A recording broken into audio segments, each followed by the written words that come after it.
A hemisphere of lead of radius 4 centimeters is cast into a right circular cone of height 72 centimeters. What is the radius of the base of the cone? So ఏమి ఇచ్చారు ఇక్కడ ఒక hemisphere ఇచ్చారు, దాన్ని right circular cone గా convert చేశారు. అయితే మనల్ని ఏం కనుక్కోమంటున్నారు, కోన్ యొక్క రేడియస్ ఏంటి అని అడుగుతున్నారు. సో ఎప్పుడైతే మనల్ని హెమిస్ఫియర్ నుంచి కోన్ కన్వర్ట్ చేశారో వాటి యొక్క వాల్యూమ్స్ ఏమవుతాయి, ఈక్వల్ అవుతాయి. ఓకేనా. So volume of the hemisphere ఏమవుతుంది 2/3 పై ఆర్ క్యూబ్. నెక్స్ట్ కోన్ యొక్క వాల్యూమ్ ఏమవుతుంది 1/3 పై ఆర్ స్క్వేర్ హెచ్.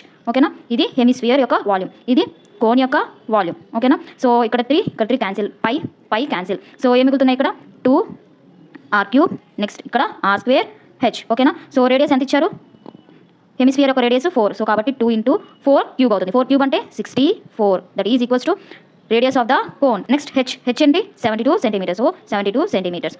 సో చూడండి క్యాలిక్యులేట్ చేద్దాం. 8 8s 8 9s ఏమవుతుంది 2 8 16/9. That is equals to R square. So R ఏమవుతుంది 4/3 అవుతుంది. సో 4/3 అంటే ఎంత, 3 1s 3 3s మళ్ళీ 3 3. So R equal to 1.33 centimetres. Option is A.